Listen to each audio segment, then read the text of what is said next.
3.5 साल और 52,000 किलोमीटर चला लिया है मैंने अपनी गाड़ी को। मई 2021 की होंडा अमेज सेकंड जनरेशन का एस वेरिएंट है ये। और उस टाइम पे लगभग लगभग मान के चलो आप 7.5 लाख से 8 लाख रुपए के बीच में था इस गाड़ी का ऑन रोड प्राइस। इसके बाद एक छोटा सा फेसलिफ्ट आया जिसमें कि सामने की लाइटें, ग्रिल, पीछे की टेल लाइट, बम्पर वगैरह ये छोटी मोटी चीज़ें चेंज हुई।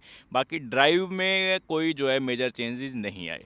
अब होंडा ने लॉन्च कर दी है होंडा अमेज की थर्ड जनरेशन, जिसका वीडियो ऑलरेडी हमने किया है, क्या चीज़ें अच्छी है क्या चीज़ें बुरी है वो सारी चीज़ें हमने बताई है।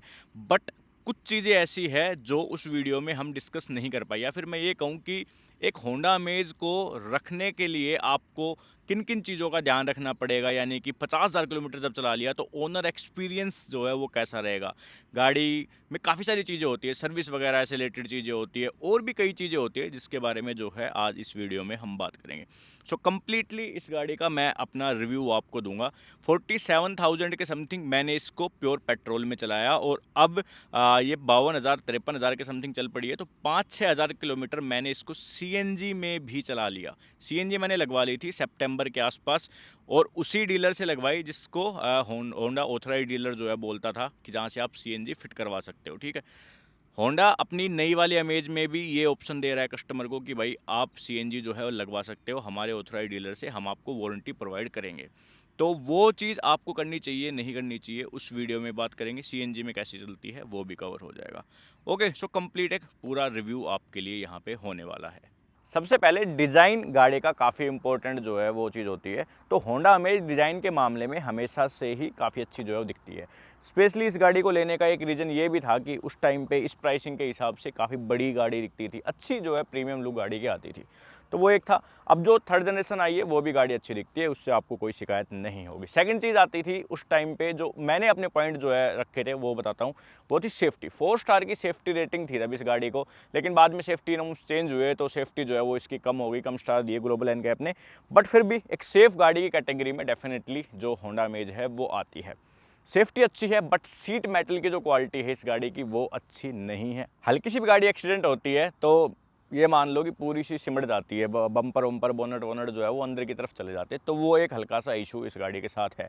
सेकंड चीज़ जो सीट मेटल की क्वालिटी से और 3.5 साल में मुझे नज़र आई है कि गाड़ी की कुछ कुछ जगह पे जो है रस्टिंग आना स्टार्ट हो गई है। जैसे कि स्पेशली पिछले वाली फेंडर लाइन पे फ़ोटो डाल दूंगा मैं, हुड के अंदर भी जो हिंजीज है उन पे कई चीज़ों पे जो है वो अब रस्टिंग के मार्क्स जो है वो आ गए हैं। ठीक है, उसके अलावा कलर कलर भी जो है भाई काफ़ी इंपॉर्टेंट रहता है जब आप गाड़ी खरीदते हो। तो ये इसका सिल्वर कलर है, सिल्वर कलर में ये अब भी आएगी अमेज, मतलब ये वाली जनरेशन भी आती है। धोने के बाद तो भाई गाड़ी लगती है एकदम चमचमाती हुई नई फ्रेश, लेकिन जैसे ही मैं इसको ले जाऊंगा अपने घर तक तो ये फिर वैसी हो जाएगी, गंदी की गंदी दिखेगी। तो वो एक हल्का सा इशू इस कलर के साथ है। प्यारी लगती है गाड़ी, बट आपको साफ़ रखनी पड़ेगी। ठीक है, उसके अलावा फीचर्स में उस टाइम पे हेलोजन बेस लाइटें जो है वो मुझे मिली थी, क्योंकि ये एस वेरिएंट है। होंडा अब एस वेरिएंट को डिसकंटिन्यू कर चुका है, अब सिर्फ आपको वी वेरिएंट देगा, जिसका प्राइस एक्स शोरूम 8 लाख रुपए से स्टार्ट होगा, और ऑन रोड वो लगभग लगभग आप मान के चलो कि 9.5-10 के आसपास जो है वो चली जाएगी। ठीक है, तो प्राइसिंग के हिसाब से भी थोड़ा सा ये गाड़ी हमेशा से ही ओवर प्राइस्ड जो है वो मुझे लगी है, बट डिस्काउंट अच्छा खासा मिल जाता है इसके ऊपर, तो ऐसे आपको कोई दिक्कत जो है वो नहीं आएगी। अगर आप अब ये थर्ड जनरेशन से पहली वाली लोगे तो आपको आराम से 1.5 लाख रुपए का डिस्काउंट जो है मिल जाएगा, और थोड़े दिन रुक के थर्ड जनरेशन लोगे तो उस पर भी आप डिस्काउंट ग्रैब कर सकते हो। तो प्राइसिंग का आप देख लेना। ठीक है, लाइटें वगैरह अब सारी की सारी एलईडी हो गई है। इसकी हेलोजन थी बट ठीक थी, लाइटें से कभी जो है ऐसे कोई मेजर शिकायत मुझे नहीं रही। मैंने फॉग लैंप नीचे लगा लिए थे तो उनसे अच्छा खासा मेरा काम चल जाता था। इसके अलावा जो फीचर्स है वो ठीक थे, ठीक है, उस टाइम के हिसाब से भी ठीक थे, और आज तो भाई काफ़ी सारे फीचर्स जो है वो दे रही है, तो उनकी बातें ज़्यादा नहीं करेंगे। फीचर्स का तो आपको जितना पैसा आप दोगे उतने फीचर्स आपको मिलेंगे। टायर एक समस्या थी इस गाड़ी में, 14 इंच के टायर दिए जाते थे, साइज़ के हिसाब से आप देख रहे होगे वही टायर लगे हुए, छोटे जो है वो टायर लगते हैं। आप आगे वाले देखो, पीछे वाला टायर तो काफ़ी ज़्यादा छोटा लगता है। जेके टायर्स जो है वो उस टाइम पे दिए गए थे, काफ़ी अच्छी क्वालिटी के टायर नहीं है। रोड नॉइस उस वजह से भी गाड़ी में काफ़ी ज़्यादा आती है, और एनवीएच लेवल भी इस गाड़ी के उतने बढ़िया नहीं है। आपको साफ साफ जो है रोड की आवाज़ और विंड की आवाज़ सब चीज़ें जो है वो पता पड़ती है, उसके बारे में भी बात करेंगे। उसके अलावा जब आप आते हो पीछे की तरफ, तो पीछे भी अब काफ़ी सारे चेंजेस जो है वो कर दिए हैं फीचर्स वाइज, तो उसमें भी एज सच मुझे कुछ ज़्यादा कुछ कहना नहीं है।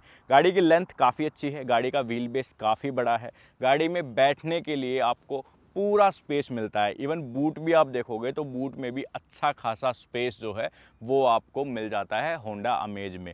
तो बूट स्पेस और लेग रूम, नी रूम या पीछे वाली सीट के बंदों के लिए स्पेस का कोई इशू नहीं है। मैंने CNG लगा रखी है तो मैं आपको CNG का भी एक स्पेस दिखा देता हूँ। उस टाइम पे एक फीचर इलेक्ट्रोमैग्नेटिक वाला नहीं आता था, तो इसका भी बड़ा जो है भाई दुख होता है, ये करवा भी नहीं सकते आफ्टर मार्केट। ये देखो अभी थोड़ा सा सामान पड़ा हुआ है, ये अपना गाड़ी का कवर है, इस तरफ से आपको दिख जाएगा कितनी जगह बचती है। CNG टैंक है ये 12 लीटर का, और उसके बाद आपके पास कुछ इतना स्पेस बचता है। कैबिन साइज़ के 2-3 बैग जो है वो आप रख पाओगे, तो उससे कोई दिक्कत है नहीं। ये पूरा उस टाइम पे अनकवर्ड आता था, अब सब कुछ जो है कवर वगैरह आपका इस पे आने लगा है, तो वो ठीक है। ओके जी, तो ये तो बातें हो गई अपनी कि क्या क्या चीज़ें आती थी, किन किन चीज़ों से मुझे शिकायत थी, क्या क्या चीज़ें अच्छी थी वो बता दिया। अब बात आती है मैकेनिकल्स की। तो आपको पता ही होगा 1.2 लीटर का 4 सिलेंडर का नेचुरल एस्पिरेटेड इंजन जो है वो होंडा अमेज में दिया जाता है, जो कि 89 bhp और 110 न्यूटन मीटर का टॉर्क आपको प्रोवाइड करता है। ऑन पेपर 89 bhp काफ़ी बढ़िया लगती है, बट अब आप चलाते हो तो उतनी अच्छी जो है वो पावर वगैरह जनरेट नहीं करके देता है इंजन। उस पर भी आएंगे।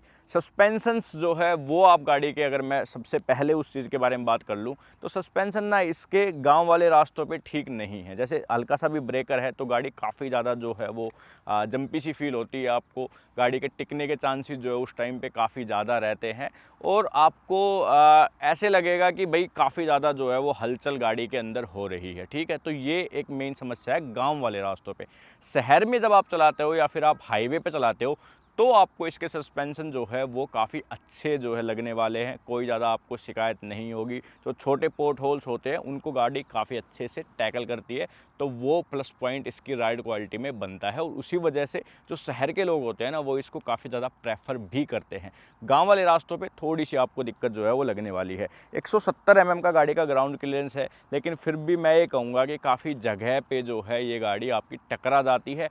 बट आज तक एज सच कोई ऐसे मेजर मेरे को दिक्कत नहीं आई कि भाई रास्ता ही बदलना पड़े, तो वो चीज़ एक अच्छी है। इससे पहले मेरे पास होंडा सिटी थी, उस गाड़ी में फिर भी कई बार जो है ये चीज़ फेस करनी पड़ती थी, बट इसका ग्राउंड क्लियरेंस जो है वो डिसेंट जो है आपको मिलेगा। हाँ, अगर आप ज़्यादा ही ख़राब रास्तों पे चलते हो तो फिर मैं आपको कहूँगा कि आप इसको ना लेके कोई भी सब कॉम्पैक्ट SUV की तरफ जो है वो जाए। उसके अलावा जो गाड़ी के ब्रेक्स है वो मुझे ठीक लगते हैं, कोई दिक्कत आज तक मुझे इसकी ब्रेकिंग में नहीं आई। कभी भी ऐसा नहीं हुआ है कि मैंने कॉन्फिडेंस लूज़ किया हो इस गाड़ी के ब्रेक से। हालांकि मैं इसको काफ़ी ज़्यादा जो है वो स्पीड में ड्राइव नहीं करता हूँ, आराम से अपनी 90-100 जो है लास्ट रहती है। टॉप स्पीड की भी मैं अभी बात कर लूँ तो 146 की जो है इसकी स्पीड कैप्ड है होंडा के द्वारा। उससे ज़्यादा जो है वो गाड़ी नहीं जाती है, 146 तक रहती है। बट मैं कहता हूँ कि भाई आपको उतनी ज़्यादा तेज़ चलानी भी नहीं चाहिए, उस हिसाब की गाड़ियाँ ये है भी नहीं कि आप उस स्पीड तक जो है वो चलाओ। पर जो लोग होते हैं ना कि भाई चलो रेस करते हैं, तो 146 पे जाके ये रुक जाएगी आपकी, उससे ज़्यादा नहीं जाएगी। चलो अब ड्राइव करते करते कुछ चीज़ों के बारे में जो है और बात करते हैं। एक चीज़ और, इस गाड़ी के डोर ना काफ़ी हल्के लगते हैं, और जब आप इनको बंद करते हो ना तब भी ये उतनी बढ़िया आवाज़ नहीं करते, मतलब वो थर्ड वाली फील है वो नहीं आती, जो कि अब की बार थर्ड जनरेशन में काफ़ी बदलाव किए गए हैं और डोर में वेट आ गया है। और देखो ये ऐसे खुला हुआ है ना, मैं इसको छोड़ दूंगा ये वापस जाएगा ही जाएगा। अब आप सोचोगे कि भाई गाड़ी थोड़ी सी ऐसे ढलान में है, बट नहीं, ये जाता ही है पीछे, रुकता ही नहीं। कई गाड़ियों के अभी जो अपनी आती है उनमें 3 स्टेप में जो है डोर रुकते हैं, बट इसके पता नहीं यार क्यों नहीं रुकते। इसको मैं अब की बार दिखाऊंगा, हालांकि ये प्रॉब्लम शुरू से है बट अब मेरे को काफ़ी ज़्यादा नोटिस में आने लगी है, तो अब की बार सर्विस पे ये चीज़ भी मैं दिखाने वाला हूँ। सीटों की बात करते हैं। अब डोर को भाई पैर लगा के ही पकड़ना पड़ेगा मेरे को। सीटें जो है इस गाड़ी की छोटी है, और जो अब वाली जनरेशन है उसकी सीटें भी छोटी है। डोर पकड़ लेना, ये देखो, ठीक है। फैब्रिक की सीटें आती है, उस टाइम पे फैब्रिक की आती थी, अब भी जो है फैब्रिक की ही आती है टॉप एंड वेरिएंट तक। मैं कहूँगा कि बहुत ज़्यादा ज़रूरी ना हो, यानी कि आपके घर में बच्चे सीट गंदी ना करते हो, तो फिर आप सीट कवर ना लगवाए। जैसी सीटें गाड़ी की आती है वैसी ही सीटें रखें, ज़्यादा कंफर्टेबल जो है वो आपको गाड़ी लगेगी। अब ये कवर लगाने के बाद ना ये सीटें उतनी कंफर्टेबल नहीं रही है। मेरे घर में एक और अमेज है, हाँ, उसमें नहीं लगे हुए सीट कवर, तो उसकी सीटें बहुत प्यारी लगती है। ठीक है, तो वो एक सजेशन है। बाकी 5 फीट 6 इंच के बंदे के हिसाब से भी आप देखोगे तो थाई सपोर्ट यहाँ पे नहीं मिलती, जो कि एक मिस है। और अगर आपकी हाइट लंबी है तो ये भी आपको काफ़ी परेशान करने लगेगा। पैडल्स वगैरह देख लो, पैडल ठीक है, डिस्टेंसिंग वगैरह जो है वो ठीक है, कोई ऐसी दिक्कत है नहीं। गाड़ी की जो क्लच है वो काफ़ी हार्ड है और देखो आवाज़ भी ठीक है। जब मैंने स्टार्टिंग में ली थी ना तब भी ये हल्की हल्की ऐसे सुबह सुबह आवाज़ करती थी। अभी वो सो के आई है तो आई थिंक उस वजह से कर रही है। फिर उन्होंने कुछ चेंज किया और आवाज़ करनी बंद हो गई थी। बट क्लच का मैं बिल्कुल भी फ़ैन नहीं हूँ। मारुति और टाटा के कंपैरिजन में काफ़ी हार्ड क्लच आपको लगने वाली है। अब जब भी मैं कोई दूसरी गाड़ी चला के इसमें बैठता हूँ ना तो मेरे को लगता है भाई ये ख़राब है, तो बट ख़राब नहीं है, ऐसी आती है इसकी क्लच, तो ये एक दिक्कत है। अब की बार चेंज की है क्लच, ठीक है। वो वीडियो देख लेना अगर आप नई अमेज लेने का प्लान कर रहे हो तो आपको ये वीडियो भी देखनी पड़ेगी, वो वीडियो भी, तब आप अच्छे से समझ पाओगे कि क्या कुछ चीज़ें हैं। सीएनजी लगाई है, लवाटो की सीएनजी है जो कि होंडा रिकमेंड जो है करता है। होंडा जिस डीलर से सीएनजी लगवा रहा था अपने गुड़गांव में, उसी डीलर से मैंने सीएनजी लगवाई।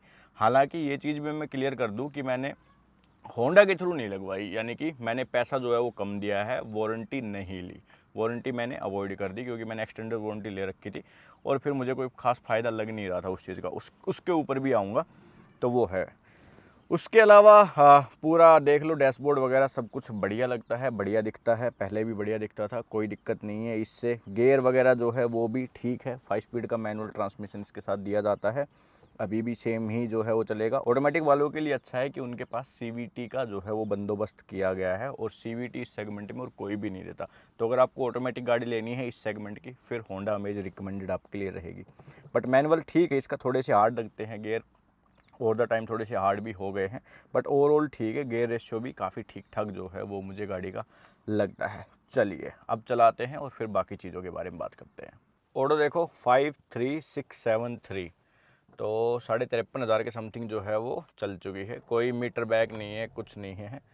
और गाड़ी में मैंने अभी तक कुछ भी चीज़ें चेंज नहीं करवाई, लाइक बैटरी हो गई या फिर टायर्स हो गए। एक टायर जो है स्पेयर व्हील में यूज़ कर रहा हूँ और एक और मैंने इसी गाड़ी का जेके टायर्स का ही जो है वो अरेंज कर लिया था। सामने के 2 टायर नए हैं, नए मान सकते हो, बाकी पीछे वाले टायर जो है वो अभी हो गए हैं ख़त्म, तो मुझे चेंज करवाने हैं। सोच रहा हूँ कि अलॉय लगवा लूँ, 15 इंच के, थोड़ा टायर साइज़ बढ़ जाएगा जिससे कि थोड़ी सी ब्रेकिंग वगैरह पे भी जो है वो इफ़ेक्ट पड़ेगा। तो वो चलो बाद की बातें हैं। तो ये कंप्लीट डैशबोर्ड चेंज हो चुका है, तो आपको फीचर वगैरह तो भाई अब बिल्कुल ही ब्रांड न्यू मतलब देखने को मिलेंगे। जैसे कि इसमें तो 2 एयरबैग आते थे, अब 6 एयरबैग बेस वेरिएंट से मिलने वाले हैं। ये स्टीयरिंग सब चेंज हो गया है, लेकिन चलाने में कोई एज सच खास डिफरेंस नहीं आया है। तो स्पेशली मैं चलाने के बारे में बात करता हूँ। देखो, इंजन थोड़ा सा लेजी फील होता है, हर वीडियो में मैं बोलता हूँ, बट उन लोगों के लिए ठीक है जिनको ऐसे कोई भगाने वगाने का चाव नहीं है, जिनको आराम से कंफर्टेबल ड्राइव चाहिए, ईज़ ऑफ ड्राइविंग जिनको चाहिए, उनके लिए काफ़ी अच्छा है, उनको कोई दिक्कत नहीं आएगी। इनफैक्ट सेगमेंट में सबसे बढ़िया जो है वो आपको ईज़ ऑफ ड्राइविंग देगी होंडा अमेज, ये एक प्लस पॉइंट इसका है।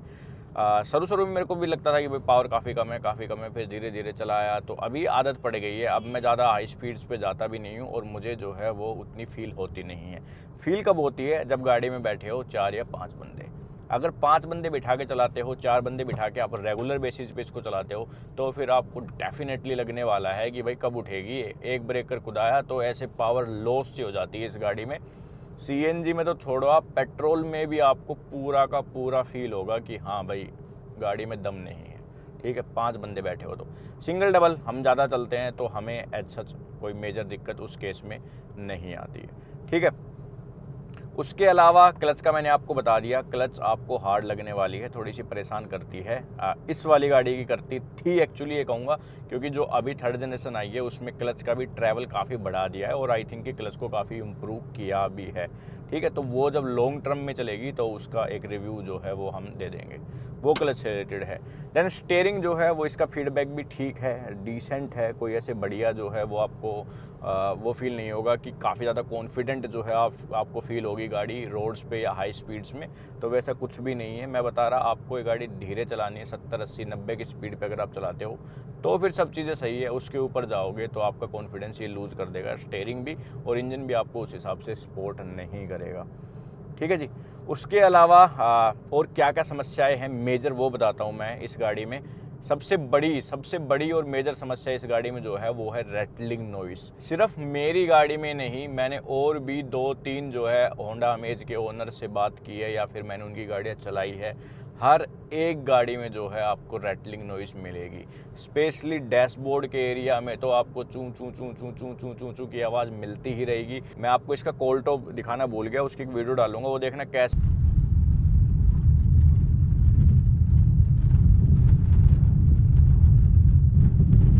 इन्होंने 5 बार चिपका लिया होंडा वालों ने। और मैंने अलग अलग डीलर से भी जो है वो कोशिश कर ली कि भाई इसकी आवाज़ ठीक करो, रैटलिंग नॉइस ठीक करो, बट नहीं हो पाई है। अभी भी इस सर्विस में भी मैं जाऊंगा, तब भी मैं जाके उनसे यही सेम शिकायत करने वाला हूं।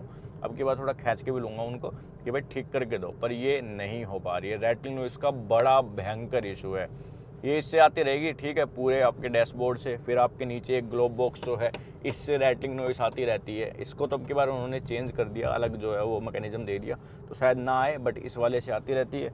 ये डोर जो है ड्राइवर साइड वाला, इससे भी आपको रैटलिंग नॉइस जो है वो महसूस होती रहेगी परमानेंट, ठीक है। तो ये बड़ी भारी दिक्कत है। हाईवे पे नहीं आएगी आपको, लेकिन आप थोड़े से सिटी वाले रास्तों पे जाओगे, वो लेंटर वाला रोड जिसको बोलते हो ना, उस पर तो भाई आपकी ऐसे दिमाग घूम जाएगा आपका कि इतनी आवाज़ें क्यों आ रही है। नई गाड़ी में भी आती थी, अब तो काफ़ी चल गई, पर फिर भी इरिटेशन तो जो है वो उससे होता है। उसके अलावा अगर इशू की बात करें तो गाड़ी ने कभी भी ऐसे मेरे को कोई मेजर दिक्कत नहीं दी है। मेजर दिक्कत की कभी भी मैं इस गाड़ी को लेके कहीं पे खड़ा नहीं रहा हूँ।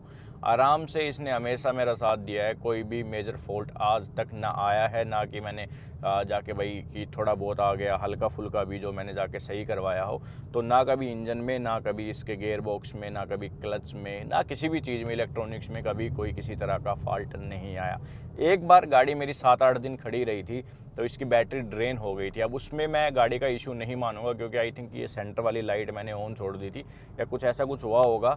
बाकी ड्रेन नहीं होती है, और भी कई बार खड़ी रहती है 4-4, 5-5 दिन गाड़ी, बट कभी बैटरी ऐसे ड्रेन नहीं होती। तो वो एक छोटी सी आई थी एक बार। उसके अलावा कोई किसी तरह की भी दिक्कत जो है वो मुझे इससे नहीं आए। कोई भी इंजन चेक लाइट वगैरह कुछ भी, मैं ये कह रहा हूँ, कुछ भी ऐसी कोई प्रॉब्लम फेस नहीं करनी पड़ी, जो कि एक काफ़ी अच्छी चीज़ है। देखो, होंडा, मारुति, टोयोटा, ये सब जो कंपनियां हैं, ये रिलायबिलिटी के लिए जानी जाती है। रिलायबिलिटी इसी चीज़ को कहते हैं कि आपकी गाड़ी में कभी कोई दिक्कत नहीं आए, आप गाड़ी में बीच रास्ते खड़े ना हो, तो वहाँ पे काफ़ी स्ट्रॉन्ग पॉइंट ये बन जाता है होंडा अमेज को लेने का। बट इसकी कंपटीशन ही डिज़ायर, और डिज़ायर भी आपको खड़ा नहीं रखेगी, उसकी भी ये मेन चीज़ है, ठीक है। तो वो है। अब बात करते हैं कि गाड़ी माइलेज कितनी मुझे देती है और क्या मैं खुश हूँ नहीं हूँ माइलेज से। देखो, मैं जो अप डाउन करता हूँ तो डेली लगभग यहाँ पे मान लो 50-100 किलोमीटर जो है चल जाती है, जिस दिन चलती है उस दिन। तो उसमें से 25% हाईवे मान लो, हाईवे अपने आए NH8 है, इसके ऊपर भाई ऐसा ही है कि थोड़ी दूर जाके जाम लग जाता है, थोड़ी दूर सही चलती है। तो मिक्स है, सिटी हाईवे का मिक्सअप लगा के गाड़ी 13-14 का माइलेज जो है वो निकाल देती है। और काफ़ी ज़्यादा ही जो है वो आपको ये मान लो कि रेड बत्ती वगैरह पड़ गई। थोड़ा ये है कि जब बिल्कुल ही गर्मियाँ पड़ती है तो तब गाड़ी की माइलेज जो है वो 11-12 के आसपास आ जाती है। उसके अलावा 14 के आसपास की माइलेज मान के चलो इतनी दे देती है। जो बिल्कुल ही सिटी वाले इलाकों में चलते हैं भाई, उनको माइलेज ये नहीं देगी। आप 10-11 की माइलेज ही जो है वो इस गाड़ी से निकाल पाओगे, तो वो आप देख के चलना। अब 47,000 मैंने इसको पेट्रोल में चलाया था, तब जो है गाड़ी की रनिंग इतनी नहीं थी, आराम से जो है मेरा काम चल जाता था, तब कोई दिक्कत नहीं थी। फिर जो है धीरे धीरे रनिंग बढ़ने लगी, तो मैंने सोचा कि भाई अब CNG पे शिफ्ट हो जाना चाहिए। तो इस वजह से मैंने आफ्टर मार्केट CNG इसमें लगवा ली। और होंडा अपनी बिल्कुल ब्रांड न्यू गाड़ी में, एकदम ब्रांड न्यू गाड़ी में आफ्टर मार्केट CNG लगा के दे रहा है लोगों को, जो कि काफ़ी गलत बात है भाई, काफ़ी गलत बात। अगर आप होंडा अमेज ले रहे हो और आपको CNG में लेनी है, तो मैं बिल्कुल भी आपको रिकमेंड नहीं करूँगा कि आप गाड़ी लेके और उसमें बाहर से CNG लगवाएं। बिल्कुल भी रिकमेंडेड नहीं है। होंडा आपको कितनी भी वारंटी दे, कुछ भी बोले, बिल्कुल रिकमेंडेड नहीं है। और पैसा भी पूरा ले रहा है, आपके पास से 85,000 से 1 लाख रुपए के बीच में कॉस्ट किया जाएगा उस चीज़ का। जबकि आप कंपनी फिटेड कोई CNG गाड़ी लेते हो तो उसमें भी आपको उतना ही पैसा देना है। तो भाई क्यों आपको आफ्टर मार्केट सीएनजी लगवानी है? मैंने लगवाई क्योंकि मेरे पास गाड़ी थी पुरानी और मेरे पास कोई ऑप्शन नहीं था, या तो मैं इस गाड़ी को सेल करके और फिर कोई नई गाड़ी खरीद लूँ सीएनजी फिटेड, तो वो एक चीज़ जो है मैं कर सकता था। बट वही अगेन बात आ जाती है कि सेल करते टाइम गाड़ी की वैल्यू काफ़ी डाउन आ जाती है, रीसेल वैल्यू पे भी आएंगे, सीएनजी पे रहते हैं पहले। तो सीएनजी बिल्कुल रिकमेंडेड नहीं है। ऐसा नहीं है कि भाई मेरे को कोई दिक्कत आ रही है, कोई दिक्कत नहीं है, ठीक ठाक जो है वो चल जाती है। 19-20 का फ़र्क ही अभी तक जो है महसूस कर पा रहा हूँ मैं पेट्रोल में और सीएनजी में। थोड़ा सा ये है कि लेट लगती है सीएनजी में सुबह सुबह, अभी जब सर्दियों में सर्दी आ गई है तो थोड़ा लेट लगती है कंपनी फिटेड के मुकाबले, बट ठीक है, वो सब ट्यूनिंग वगैरह पे उन सब चीज़ों पे डिपेंड करता है।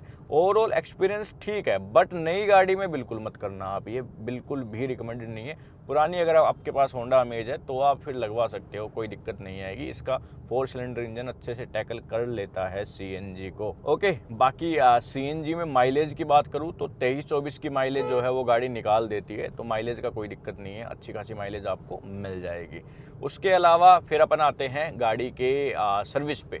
सर्विस और पार्ट्स अवेलेबिलिटी, ये एक और मेन इशू है होंडा अमेज के साथ। सर्विस तो फिर भी ठीक है, मेरी सर्विस आप ये मान के चलो कि 5000, 5500, 6000 के बीच में जो है वो हो जाती है, जिसमें कि मैं सिर्फ इंजन ऑयल, लेबर चार्जेस और ऑयल फिल्टर और अपना जो है एयर फिल्टर, ये सब चीज़ें ही चेंज करवाता हूँ। कोई भी अलाइनमेंट, बैलेंसिंग और वगैरह वगैरह के चार्जेस जो है वहाँ पे मेंशन नहीं है, तो इतने में सर्विस होती है। अब लास्ट जो सर्विस हुई थी मेरी, जिसमें कि ब्रेक पैड, स्पार्क प्लग, ये सब चीज़ें चेंज हुई, तो वो सर्विस की कॉस्ट जो है वो 12-13 हज़ार रुपये के आसपास जो है वो चली गई थी। काफ़ी ज़्यादा भी नहीं है, बट ये भी नहीं है कि कम है। मेंटेनेंस जो है वो इसका आपको हाई लगने वाला है। और सबसे बड़ी जो मेन दिक्कत है वो है पार्ट नहीं मिलते इस गाड़ी के बाहर। ये ORVM मेरा 2 बार टूट गया, तो ये ORVM इसका मतलब कवर और ये जो अंदर का शीशा है, सिर्फ ये 2 चीज़ें ही मेरे को 1300-1400 रुपये कॉस्ट करती है। ठीक है, पूरा ORVM बदलने चला जाऊँ तो 6000 रुपये तो होंडा लेता है, और उसके ऊपर भी जो है लेबर चार्जेस वगैरह वो चीज़ें भी लगती है। तो होंडा से छोटे छोटे पार्ट काफ़ी ज़्यादा महंगे हैं। एक बार मेरी गाड़ी का ये हेडरेस्ट गुम गया था, तो सिर्फ ये हेडरेस्ट की कीमत ही 1800 रुपये है। तो पार्ट बहुत महंगे हैं, बाहर आपको मिलेंगे नहीं, उस चीज़ का आपको खास ध्यान रखना पड़ेगा। कोशिश करना कि गाड़ी आपकी हमेशा ही अंडर वारंटी जो है वो रहे, तो ही ठीक है। अदरवाइज़ तो भाई किसी दिन अगर कोई मेजर पार्ट ख़राब हो गया तो दिक्कत आ जाएगी। अब आप कहोगे कि भाई तूने खुद ने सीएनजी लगवा रखी है, तो हमारे केस में अलग है। ठीक है, हम कोई बात नहीं, थोड़ा बहुत जुगाड़ उगाड़ इधर उधर से करके और कर लेते हैं काम, बट फिर भी मैं आपको रिकमेंड करूंगा कि अंडर वारंटी ही आप गाड़ी को रखें। 3 साल और अनलिमिटेड किलोमीटर्स की वारंटी होंडा देता है। ठीक है, उसके बाद जब आप एक्सटेंड करवाओगे 2 साल की, तो आपको उसकी कॉस्ट पड़ेगी लगभग 12-13 हज़ार रुपये। ठीक है, मेरे को तो इतनी पड़ी थी। तो चौथे और 5वें साल में आपकी वारंटी और बढ़ जाएगी, जिसमें कि आपकी गाड़ी 1 लाख किलोमीटर तक जो है वो रहेगी। अब ऐसा नहीं कि आपने 3 साल में चला दी 1,20,000 और फिर आप वारंटी लेते हो, तो उसका शायद 10,000 किलोमीटर का कुछ होता है, तो वो आप थोड़ा सा पता कर लेना। अब क्या जो है प्लान्स चल रहे हैं, तब ये थे कि 12,000 में हो जाती थी 2 साल की, तो वो मैंने ले लिया था, चेंज ही नहीं लगवाई तब तक। और तो इसके अलावा भाई कोई एज सच बड़ी दिक्कत, परेशानी या फिर कोई बड़ा पॉजिटिव मुझे नहीं लगता। गाड़ी में तो सबसे बड़ा पॉजिटिव वही यही है कि स्पेस काफ़ी अच्छा है गाड़ी में, और ईज ऑफ ड्राइविंग के हिसाब से अगर आप लेते हो तो फिर ये गाड़ी डिसेंट जो है आपको पड़ जाता। तो ऐसा लगता है कि हाँ, कोई कंफर्टेबल गाड़ी जो है वो आप चला रहे हो, वो एक प्लस पॉइंट हो जाता है। ज़्यादा आपको चलानी है, काफ़ी ज़्यादा, मतलब कि लाख, 1.5 लाख, 2 लाख, तो इंजन आपको सपोर्ट करेगा, बट जो पार्ट्स है वो आपको फिर उस हिसाब से जो है वो खर्चा करना पड़ेगा। होंडा के बाहर अगर आप काम करवाते हो तो मैं वो भी आपको रिकमेंड नहीं करूँगा, क्योंकि बाहर पार्ट सारे के सारे ही आपको जेन्युइन नहीं मिलेंगे, और उसकी दिक्कत आपको डेफिनेटली आएगी। जो लोग बोलते हैं ना कि ओरिजिनल जैसा है, तो वो आप मत करो, ओरिजिनल पार्ट ही अपनी गाड़ी में लगाओ, वही सही रहता है। तो इस वजह से आपको सर्विस इसकी होंडा से ही करवाते रहना पड़ेगा, जो कि आपको थोड़ा सा कॉस्टली पड़ेगा एज़ कम्पेयर टू मारुति बोल लो आप, या फिर मारुति है, और तो हुंडई भी जो है वो काफ़ी कॉस्टली पड़ती है। और हाँ, एक चीज़ और, एसी गाड़ी का भाई काफ़ी प्यारा है। बिल्कुल आप कितनी भी गर्मी में चलाओ इसको, बिल्कुल आपको फील नहीं होगा कि भाई गाड़ी ठंडी नहीं हो रही। ठीक है, वो एक और बड़ा प्लस पॉइंट है। सेगमेंट का सबसे बढ़िया एसी कहना चाहूँगा मैं, होंडा अमेज में आपको मिलता है। ठीक है जी, सो ये थे मेरे कुछ पॉइंट, एक सॉर्ट ऑफ रिव्यू। मैंने कभी इसका रिव्यू किया नहीं, एक बार स्टार्टिंग में एक वीडियो की थी कि भाई क्या क्या नेगेटिव्स आते हैं, उसके अलावा कोई रिव्यू ऐसे किया नहीं। और ये सही टाइम था रिव्यू करने का, क्योंकि नई होंडा अमेज आई है, तो आई थिंक कि लोग देखेंगे कि भाई पुराने ओनर्स इसके बारे में क्या सोचते हैं। तो इस वजह से ये चीज़ मैंने आपके सामने पेश की। बाकी मैं फिर कहूँगा आपसे कि दोनों वीडियो आप देखना, नई वाली अमेज वाली भी, और ये जो मैंने रिव्यू दिया है ये वाली देख रहे हो आप, तो वो वाली भी देख लेना। तो आपको कंफर्म हो जाएगा कि भाई क्या क्या चीज़ें नई वाली में बदली है और आपको लेनी चाहिए नहीं लेनी चाहिए। सर्विस कॉस्ट वगैरह जो सब चीज़ें जो मैंने दिक्कत बताई पार्ट अवेलेबिलिटी वाली, वो नई वाली के साथ भी रहेगी, उसमें कोई आपको ऐसे चेंज नहीं मिलेगा। तो वो पॉइंट भी आप सोच के चलना, क्योंकि आप जब एक ओनर बन जाते हो ना, तो भाई काफ़ी चीज़ों का ध्यान रखना पड़ता है। गाड़ी ऐसे नहीं है कि सिर्फ तेल डलवाया, माइलेज इतनी दे रही है तो उस हिसाब से चल जाएगी। काफ़ी चीज़ें हैं उसके बाद भी, सर्विस वगैरह क्या है, गाड़ी लग गई तो उसमें कितनी कॉस्ट आती है, वो सब चीज़ें भी मैटर करती है। इंश्योरेंस में मैं आपको रिकमेंड करूँगा कि आप सारे एड ऑन्स लो, यानी कि इंजन प्रोटेक्शन वगैरह, क्योंकि गाड़ी नीची है, पानी में चली जाती है, हुआ भी है एक केस। तो वो सब चीज़ें भी जो है वो आपको लेके चलनी चाहिए। वारंटी और इंश्योरेंस पूरा रखना चाहिए आपको, अगर आप एक होंडा की गाड़ी जो है वो ले रहे हो, या फिर मारुति के अलावा मैं तो कह रहा हूँ किसी की भी गाड़ी आप ले रहे हो, तो आपको वो चीज़ रखनी है। मारुति में सबसे अच्छी चीज़ यही है कि उसका कोई भी पार्ट आपको आराम से मिल जाएगा। कोई भी मैकेनिक जो है आराम से लगा भी देता है जेन्युइन पार्ट को, और आपका ज़्यादा खर्चा भी उस पार्ट पे नहीं आता। ठीक है, वो एक प्लस पॉइंट हो जाता है मारुति का। तो बस भाई आज की वीडियो में इतना ही। और मेरा एक्सपीरियंस ठीक है अभी तक, मैं बहुत बढ़िया नहीं कहूँगा, बहुत ख़राब भी नहीं कहूँगा, डिसेंट है गाड़ी, और आप ख़रीद सकते हो अगर आपको जो मैंने पॉइंट बताए वो आपसे आपकी मतलब नीड से मैच करते हैं। तो thank you so much for watching this video. हम मिलते हैं आपसे नेक्स्ट वीडियो में।